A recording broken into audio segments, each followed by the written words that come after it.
Do you make time for self-care?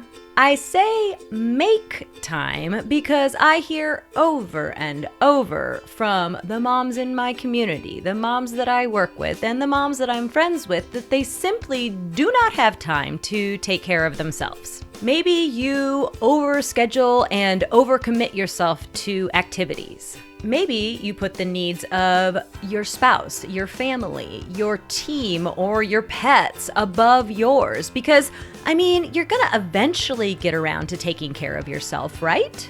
But what happens when you don't have anything left to give? Depression, anxiety, burnout, arguments, resentment, divorce, and I don't know about you, but none of those sound very good. Which is why I wanted to take a little time today to discuss with you how to go about making time to take care of yourself, especially as we head into the busy holiday season. This can help you to avoid burnout and, dare I dream, actually enjoy the holidays. All of that today on the ADHD Mompreneur. And before we dig into how you are going to find the time to take care of yourself, I would like to tell you a little bit about myself. My name is Christy Lingo, and I am an executive function and accountability coach for ADHD mom business owners. I developed my coaching program after over a decade as an entrepreneur when I wasn't finding the right mix of coaches who understood my desire to have a successful business, but also my need to be there for my family. If you would like to learn more about my coaching services, please stop by the ADHDmompreneur.com. You can also learn more about me, check out past episodes of the podcast, and pick up my free essential checklist for ADHD mompreneurs. So be sure to stop by the ADHDmompreneur.com today to learn a little bit more about me and my services and pick up your free essential checklists. Katie Reed, a writer and mom blogger who focuses on mental health, once said, "Self-care is giving the world the best of you instead of what's left of you." Now tell me that isn't a big old reality check slap across the face. Self-care encourages you to create a healthy and nurturing relationship with yourself so that you can give the best of you to your family, your friends, your team, your clients, and the list goes on. When you make self-care a priority by making the time for it rather than just trying to find the time for it, you are able to give your best to the rest of the world. So often as a mom, we put our needs on the back burner. This could be due to the perception that we are required to do it all, know it all, achieve it all, whatever all is supposed to be, and all without taking any time for ourselves. And you may be thinking, this all sounds great, Christy. I would love to take more time to care for myself, but when? Should I cut back on my kids' activities, stop meeting with clients, reduce the amount of time I spend marketing, sleep less, stop eating? I get it. It can feel like there is just no place to fit it in. But rather than starting with when, which we will get to, I would love to start with why. According to research from the ADDA in 2021, a whopping 93% of ADHD adults experience symptoms of burnout versus 30% of the neurotypical population.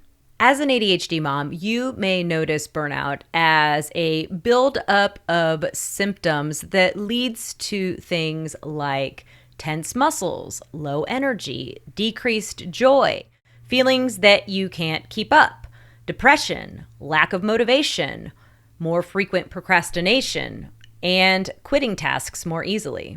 And to be clear, true burnout isn't just waking up one morning and feeling like you don't want to do something or procrastinating on putting together your menu for Thanksgiving. Burnout feels debilitating. It's when you experience several of the symptoms that I just mentioned over an extended period of time without feeling like you have the ability to bounce back. If you would like to learn more about burnout symptoms and how you can recover from it, be sure to check out my episode on ADHD and burnout that I have linked in the show description. But I would venture to guess that most of us ADHD moms out there have experienced burnout in some way, shape, or form at some point, and if possible, we would like to avoid it in the future. And that, my dear mama friends, is your why. Why you need to make the time to take care of yourself. Because regular self-care can help reduce stress levels and improve your mood, which can also help to improve the quality of your sleep, which improves brain function and reduces feelings of exhaustion, which can help you feel more motivated to do the things that you need to do. And if you are still thinking, I simply cannot make time for anything else in my schedule, let's wrap up today with 6 simple steps you can take to help you make the time you need for self-care. Up first, recognize what you are already doing. Chances are you may already be engaging in an activity that could be considered self-care. It's just that you've been doing it so habitually that you may not recognize those self-care benefits, or that it fits the textbook definition of self-care, which is taking an active role in protecting one's own well-being and happiness. Do you read books that you love before bed? Buy a really good face cream or lotion that you like to use? Have regular date nights with your spouse or family nights with your kids? When activities become routine, it can be easy to forget that they can also help to improve your mood and reduce your stress levels. Next time, stay present and recognize that you doing this thing is truly a way for you to care for you. Next, find regular tiny moments.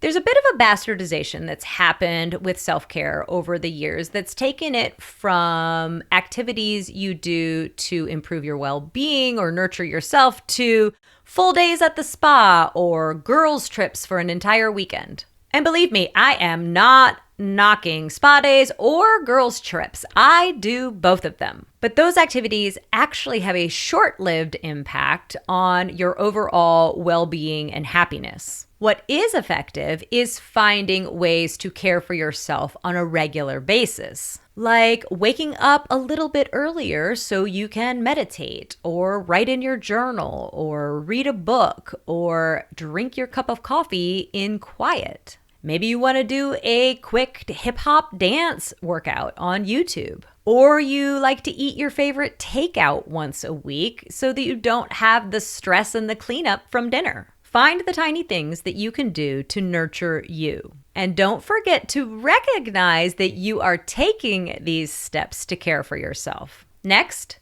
declutter your schedule.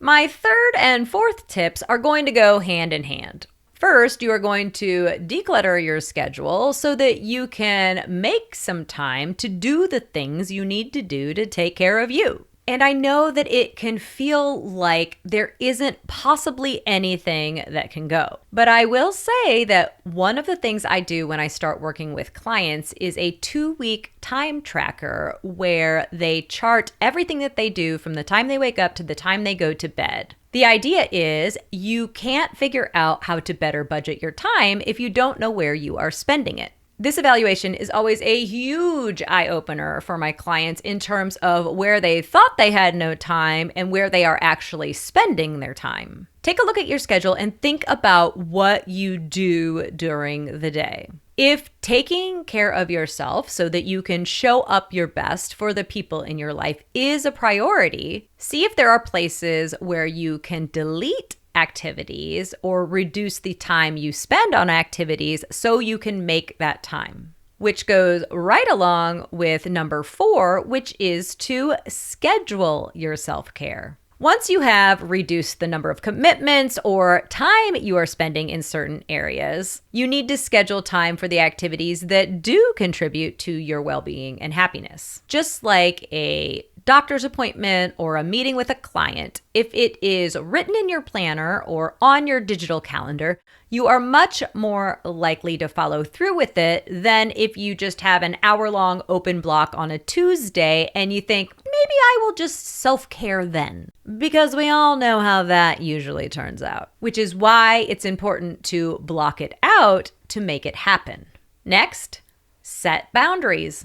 Once you have it on your schedule, it's important for you to put some boundaries in place to protect that time. Don't do things like working longer than you intended to do just one more thing and missing your favorite yoga class. Don't let your cell phone notifications distract you while you are playing a board game with your family. And beware of saying yes to any new activities or commitments that may take away the time that you need for your self-care. By setting boundaries, you can protect your self-care time for what it is, the time you need to focus on your well-being and happiness. And finally, ask for help. If you are still struggling to find time to take care of you, you may need to share your needs and enlist the help of others. Whether it's a spouse, another family member, or a friend, explain your struggle and why you feel you need this time and space. For instance, you could say to your spouse, I really need to make time to work out 3 days a week. Could we work out a schedule where you are the sole person in charge of the kids on X, Y, and Z days? Or suggest to a friend, how about we do a sitting swap once a week so that we can each get a little bit of alone time? Asking for help can feel awkward and hard. But if we continue to do hard things, they will eventually become a little easier. Not one single successful entrepreneur has ever built their entire empire completely on their own. Not one. So the sooner you can ask for help in taking care of the most important asset for you as a mom and business owner, aka you, the sooner you will be on your way to less stress as an ADHD mom business owner. What about you? Do you have a tip to share for how you make time for you? Be sure to share it with the community in the comments below. And while you're commenting, be sure to hit the like, follow, or subscribe button to help this episode reach other ADHD mom entrepreneurs just like you. The great thing about subscribing is you won't miss any of my upcoming episodes, like next time when we will talk about holiday prepping as an ADHD mom. Until then, keep making your ADHD journey part of your success story. If you're a business owning mom with ADHD, you're going to need to grab my free customizable essential checklists for ADHD mompreneurs by visiting bit.ly/checklists for ADHD mompreneurs or by following the link in the episode description. Do it now before you forget. Until next time.